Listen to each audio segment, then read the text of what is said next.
नमस्कार, वंदे मातरम। दोस्तों, स्वागत है आप सबका सैनिक पाठशाला में। आज के इस वीडियो में 6th पे कमीशन का एंट्री लेवल पे के बारे में बताने जा रहा हूं। दोस्तों, जैसे कि आप बोर्ड पर देख पा रहे हैं, क्या है ये एंट्री लेवल पे, किन को लागू है और कैसे लागू है, सारी बातें इस वीडियो में जानेंगे। तो वीडियो में अंत तक जरूर बने रहें, वीडियो काफी महत्वपूर्ण होने जा रहा है।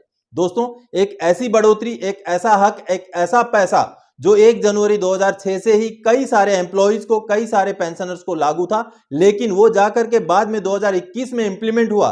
कई सारों को मिल भी गया, खासकर जो सर्विस में उस समय में थे वो मिल भी गया उनको।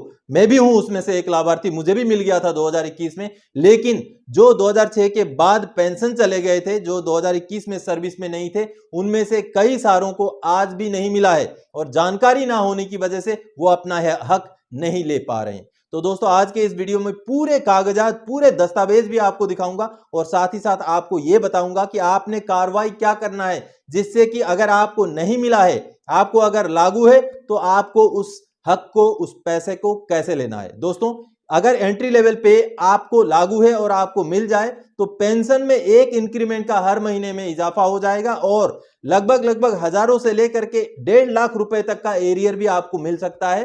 तो आपको बिल्कुल प्रॉपर दस्तावेज, डॉक्यूमेंट्स के आधार पर इस वीडियो में आगे मैं बताऊंगा। तो इससे पहले कि वीडियो में आगे बढ़े दोस्तों, मेरा आप सबसे आग्रह है, अगर सैनिक पाठशाला चैनल में पहली बार आप विजिट कर रहे हैं या चैनल को अभी तक सब्सक्राइब नहीं किया है, तो चैनल के साथ जुड़े रहने के लिए, इसका हिस्सा बने रहने के लिए चैनल को सब्सक्राइब जरूर करें।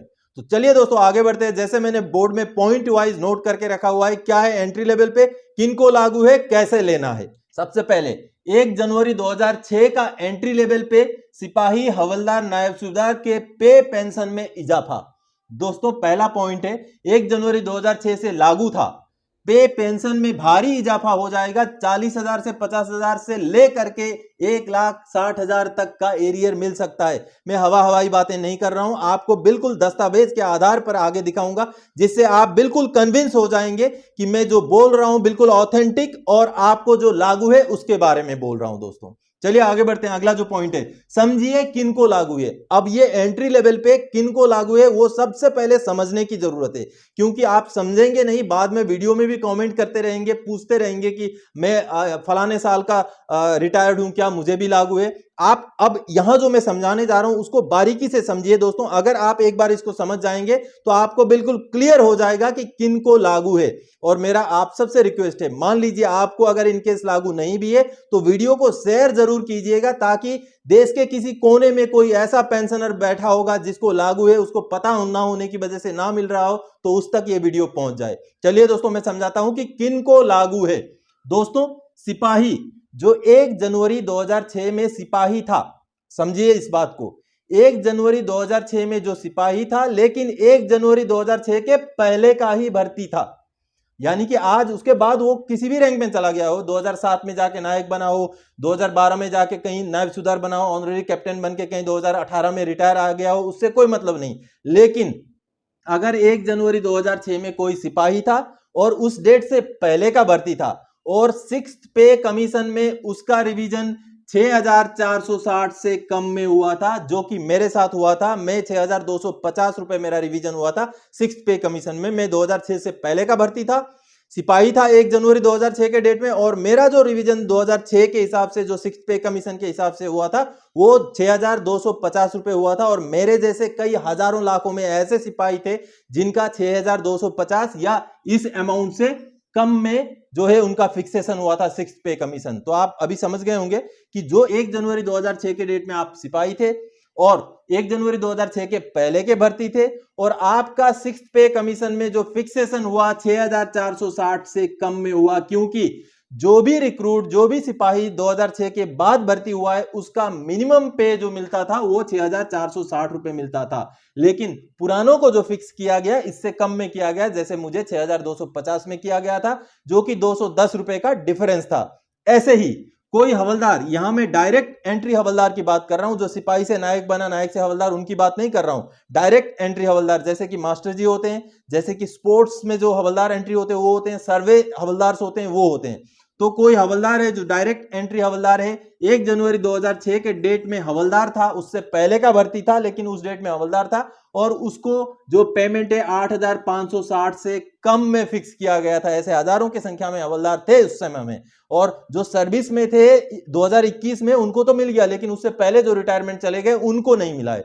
अब नायब सूबेदार जो नायब सूबेदार में भर्ती हुए थे, जैसे कि आरटी जेसीओज हो गए, कैटरिंग जेसीओज हो गए, और वो 1 जनवरी 2006 के डेट में नायब सूबेदार थे और उनका फिक्सेशन 9,300 से कम में हुआ था। तो ये 3 कैटेगरीज हैं जिनको लागू है। अब इसमें सबसे ज्यादा पेंशनर्स हैं दोस्तों जो सिपाही में भर्ती हुए थे, 2006 से पहले के सिपाही थे, 1 जनवरी 2006 के डेट में सिपाही ही थे और उनका फिक्सेशन 6,460 से कम में हुआ था। अब ऐसे भी बहुत सारे सिपाही हैं, उस समय में सिपाही थे लेकिन इससे ज्यादा में या इस अमाउंट में फिक्सेशन हुआ था, उनको लागू नहीं है ये। लेकिन जिनका फिक्सेशन 6,460 से कम में हुआ था उनको लागू है। और उनको कैसे लागू है, 2006 से लेके जब तक वो रिटायरमेंट चले गए तब तक का पेमेंट में एरियर लागू है, और अगर वो 6th-7th पे कमीशन में बाद में गए हैं तो उनको एक इंक्रीमेंट में भी इजाफा हो जाता है, जैसे मुझे हुआ है। मैं आगे आपको मेरे डॉक्यूमेंट दिखाऊंगा दोस्तों। तो आपको अभी पता चल गया होगा कि किन को लागू है। आप वीडियो में सवाल मत कीजिएगा कि मैं 1997 का रिटायरी हूं, क्या मुझे लागू है? बिल्कुल लागू नहीं है। जो पेंशनर 2006 के बाद में पेंशन चले गए, 2006 के डेट में सिपाही थे और उनका फिक्सेशन 6,460 से कम में हुआ था, उनको लागू है दोस्तों। तो चलिए आगे बढ़ते हैं। सर्विंग को मिला 2021 में, यह मसला बहुत दिनों तक चलता रहा। फिर 2021 में जब फाइनल डिसीजन हुआ, सारे कागजात में आगे दिखाऊंगा आपको, जब फाइनल डिसीजन हुआ तो 2021 में जाकर के जो सर्विंग थे, जो सर्विस में थे, उनको मिल गया, जैसे मुझे भी मिला। मैं आपको आगे मेरा पे स्लिप भी दिखाऊंगा। लेकिन जो रिटायर्ड थे, जो रिटायर्ड हो गए थे, उनमें से कईयों को मिला, कईयों को आज भी मिलना बचा हुआ है। तो उनके लिए स्पेशली ये वीडियो है दोस्तों। अब दोस्तों मैं आपको एग्जांपल दूंगा। प्रदीप, मेरे साथ के ये प्रदीप हैं, प्रदीप गौर हैं। वो रिटायर हुए थे 2020 में, मेरे साथ के भर्ती हैं, करेक्ट 15 साल करके वो प्रीमेच्योर चले गए थे। 2020 में वो रिटायर हुए थे और 2021 में हमें ये मिला था तो उनको नहीं मिला। इन्होंने कई बार केस टेकअप किया, 2-3 बार लेटर लिखा रिकॉर्ड को, तब जाकर के उनको अभी 2022 के एंड में जाकर के उनको ये मिल गया, एरियर भी मिल गया, उनको पेंशन में इजाफा भी हुआ है। तो दोस्तों ये था एक एग्जाम्पल। और मेरा एरियर मैं आपको बताता हूं, 1,41,414 रुपए मुझे इस एंट्री लेवल पे के लिए एरियर भी मिला था दोस्तों, जो आगे मैं आपको अभी दिखाता हूं। ये जो सामने आप देख पा रहे हैं दोस्तों, जो कि 6th पे कमीशन का मेरा कैलकुलेशन शीट है, जो कि मुझे नवंबर 2008 में मिला था। अब इसमें जो है मैं 31 दिसंबर 2005 का ये जो मेरा कैलकुलेशन आप देख पा रहे हैं, जिसमें 3250 रुपए मेरा बेसिक पेंशन था, बेसिक पे था। उसके बाद आगे जब ये बेसिक पे रिवाइज होता है 1 जनवरी 2006 को, जैसे आप देख पा रहे हैं, जो कि 6,250 में हुआ है, जबकि मुझे लागू था 6,460 रुपए, तो 210 रुपए उस समय में मुझे कम दिया गया था। ऐसे बहुत सारे और भी सिपाही थे जिनको कम मिला था। अब यही है वो एंट्री लेवल पे, जो कि 6,460 रुपए था, लेकिन मिला 6,250 या उससे कम, या जो भी है 6,460 से कम जिनको भी मिला उनको लागू था। और ये जाकर के 2021 में मुझे मिल गया। अब मैं आपको मेरा पे स्लिप दिखाता हूं। ये जो पे स्लिप आप देख पा रहे हैं दोस्तों, जो कि अगस्त 2021 का है। अब इसमें आप ये देखिए, जो कि अगस्त 2021 का मेरा खुद का पे स्लिप है। अब नीचे ये जो आप देख पा रहे हैं, जो कि 1 जनवरी 2006 के डेट में अकाउंट करेक्शन के नाम पे आगे आपको दिख रहा है पूरा कैलकुलेशन करके, जो मुझे 1,41,414 रुपए का एरियर मिला है। और मेरा बेसिक पे में भी एक इंक्रीमेंट का दोस्तों इजाफा हुआ था उस समय में, अगस्त 2021 में। तो ये था एंट्री लेवल पे दोस्तों। अब दोस्तों ये टेरिटोरियल आर्मी वालों को भी लागू है। डिफेंस मिनिस्ट्री का एक लेटर है दोस्तों, जो कि 28 जून 2022 का लेटर है। ये जो सामने आप लेटर देख पा रहे हैं, जो कि 28 जून 2022 का डिफेंस मिनिस्ट्री का लेटर है, जिसमें उन्होंने ये क्लैरिफाई किया था कि टीए जो टेरिटोरियल आर्मी है, उनके जो डायरेक्ट एंट्री वाले नायब सूबेदार हैं, उनको भी ये एंट्री लेवल पे 2006 से लागू था। और कई सारे पेंशनर्स ने, कई सारे एम्प्लॉइज ने इसका फायदा लिया भी है। अब दोस्तों आगे मैं आप सबको इसके जो डॉक्यूमेंट्स हैं, जो लेटर्स हैं, आर्मी हेडक्वार्टर के लेटर हैं, डिफेंस मिनिस्ट्री के लेटर हैं, सीजीडीए के लेटर हैं, वो सारे लेटर्स आपको दिखाता हूं।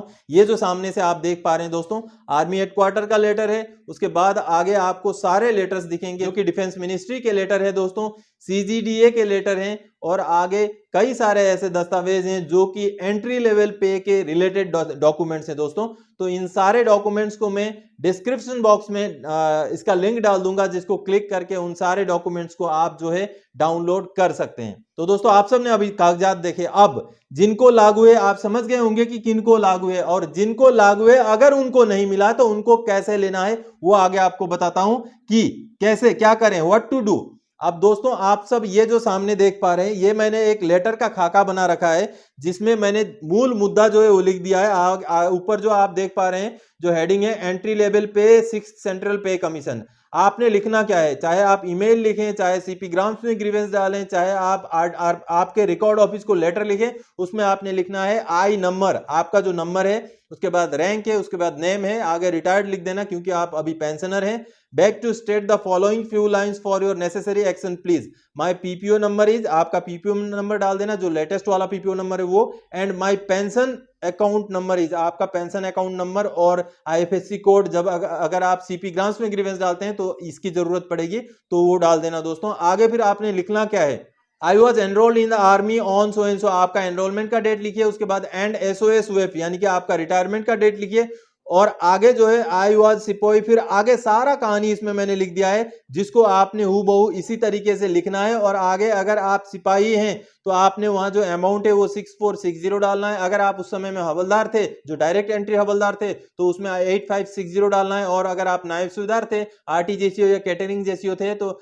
9300 रुपीज वहां अमाउंट में डालना है दोस्तों। और उससे पहले वाले अमाउंट में जो आपको मिला, यानी कि जो कम मिला 6460 से जो कम मिला, वो वाला अमाउंट आपने इसमें डालना है। और इस तरीके से इस लेटर को आपने चाहे लेटर बना के भेजिए, चाहे ईमेल में भेजिए, चाहे सीपी ग्राम्स में भी अगर ग्रीवेंस डालेंगे तो इसी जो मैंने आपको दिखाया अभी वही कहानी पूरा एंट्री करके लिख करके आप दे सकते हैं, भेज सकते हैं दोस्तों, जिससे कि आपको अगर लागू है तो आपको जरूर मिलेगा, क्योंकि ये आपका हक है।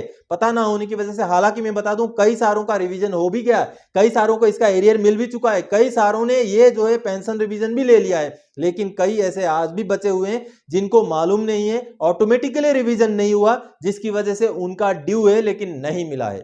तो दोस्तों एंट्री लेवल पे का इसी जानकारी को लेके इस वीडियो में आया था, जो कि एक महत्वपूर्ण जानकारी था। इस वीडियो को शेयर जरूर कीजिएगा ताकि उस तक पहुंच सके जिसको ये लागू है दोस्तों। और इस डॉक्यूमेंट्स का पूरा डॉक्यूमेंट्स में डिस्क्रिप्शन बॉक्स में उसका लिंक भी डाल दूंगा, जिसको आप डाउनलोड कर सकते हैं, देख सकते हैं। तो दोस्तों इन्हीं जानकारियों को लेकर इस वीडियो में आया था। आगे और कोई जानकारी था कि आपसे सरोकार रखने वाला विषय लेकर मैं फिर से हाजिर हो जाऊंगा। तब तक के लिए जय हिंद दोस्तों।